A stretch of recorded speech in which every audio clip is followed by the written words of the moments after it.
नमस्कार, आप देख रहे हैं लोक आलोक न्यूज़ और मैं अभिषेक मिश्रा आपके साथ। जमशेदपुर से एक बड़ी खबर है।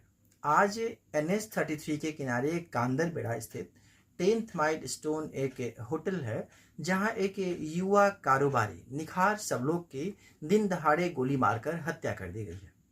इस ताबड़तोड़ फायरिंग से होटल परिसर में अफरा तफरी का माहौल मच गया। पुलिस जांच में करीब 9 राउंड फायरिंग की बात सामने आ रही है, जबकि घटनास्थल से 9 से ज्यादा खोखे बरामद होने की भी जानकारी है। बताया जाता है कि निखार को 4 गोलियां लगी, जिनमें से 2 गोली उसके सिर में लगी है। गंभीर हालत में उन्हें TMS हॉस्पिटल ले जाया गया, जहां डॉक्टरों ने उन्हें मृत घोषित कर दिया गया।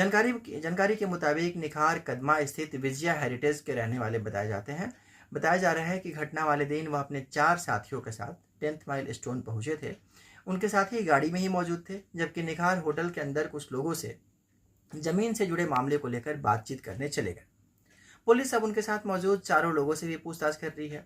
वही निखार किससे मिलने गए थे और घटना से पहले वहां क्या बातचीत हुई थी, पुलिस इस पॉइंट पर भी छानबीन कर रही है। अभी तक आई सामने जानकारी जो है उसके मुताबिक हमलावर होटल के अंदर ही एक दूसरे टेबल पर बैठे हुए थे, और जैसे ही निखार बातचीत खत्म कर बाहर निकलने लगे, होटल के पोर्टिको के पास हमलावरों ने पीछे से बेहद करीब से उन पर गोलियां चला दी।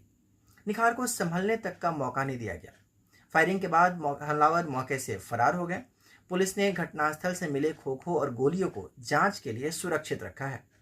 फॉरेंसिक और बैलिस्टिक जांच से हथियार और फायरिंग से जुड़े अहम सुराग मिलने की उम्मीद जताई जा रही है। हत्या की जांच में CCTV फुटेज पुलिस के लिए सबसे अहम सुराग बनकर सामने आया है। होटल के आसपास के कैमरों की फुटेज खंगालने के दौरान 4 संदिग्ध व्यक्तियों की तस्वीर सामने आई है। इनमें से 2 की पहचान होने की भी बात कही जा रही है। अब पुलिस यह पता लगाने में जुटी है कि ये संदिग्ध घटना से पहले कहाँ थे, होटल तक कैसे पहुंचे और वारदात के बाद किस रास्ते से फरार हुए। कांदरबेड़ा, पार्डी चौक और आसपास के रास्तों पर लगे CCTV कैमरों की फुटेज भी खंगाली जा रही है। शुरुआती जांच में रंगदारी का एंगल सामने आने की बात बताई जा रही है। जमीन विवाद ने भी कई मामलों को नई दिशा दी है। पुलिस सिद्धगोड़ा, सोनारी समेत अन्य इलाकों में जमीन पर कब्जे और उससे जुड़े विवादों की जानकारी जुटाने में लगी हुई है। बताया जा रहा है कि निखार जमीन से जुड़े कुछ मामलों को लेकर लोगों से बातचीत कर रहे थे और घटना वाले दिन भी इसी सिलसिले में होटल पहुंचे थे। पुलिस यह पता लगाने में जुटी है कि कहीं इस विवाद को लेकर निखार को निशाना तो नहीं बनाया गया। हत्याकांड से जुड़ी CCTV फुटेज में एक महिला की गतिविधि भी पुलिस के संज्ञान में आई है। बताया जा रहा है कि निखार के बाहर निकलने के आसपास महिला लगातार फोन पर बात करती दिखाई दी।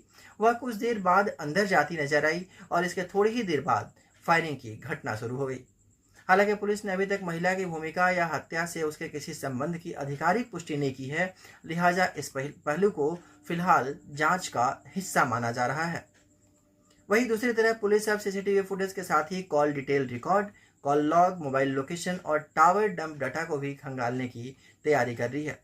मकसद यह पता लगाना है कि घटना के वक्त होटल और आसपास कौन कौन मौजूद था और संदिग्धों ने वारदात से पहले या उसके बाद किन किन लोगों से संपर्क किया है। CCTV में आए सामने जानकारियों और तकनीकों के साक्ष्यों के बीच कड़ी जुड़ती है तो पुलिस को हत्यारों तक पहुंचने में बहुत बड़ी मदद मिल सकती है। इस मामले की जांच 2 जिलों की पुलिस मिलकर कर रही है। मामले में जमशेदपुर पुलिस और सरायकेला खरसावां पुलिस संयुक्त रूप से जांच कर रही है।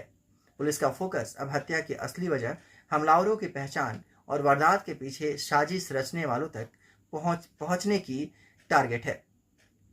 फिलहाल पुलिस ने हत्या की वजह या किसी आरोपों की गिरफ्तारी को लेकर अंतिम आधिकारिक पुष्टि नहीं की है, लेकिन 9 से ज्यादा खोखे, CCTV में 4 संदिग्ध, 2 की पहचान, जमीन विवाद का एंगल और घटना के वक्त होटल में मौजूद लोगों से पूछताछ, इन सब कड़ियों को जोड़कर पुलिस इस हाई प्रोफाइल हत्याकांड के गुत्थे सुलझाने में जुट गई है। सूत्र बताते हैं कि निखार के संबंध कई राजनीतिक दलों से भी काफी अच्छे थे। कई ऐसे विधायक और मंत्रियों के साथ भी निखार के फोटोग्राफ्स सामने आने लगे हैं।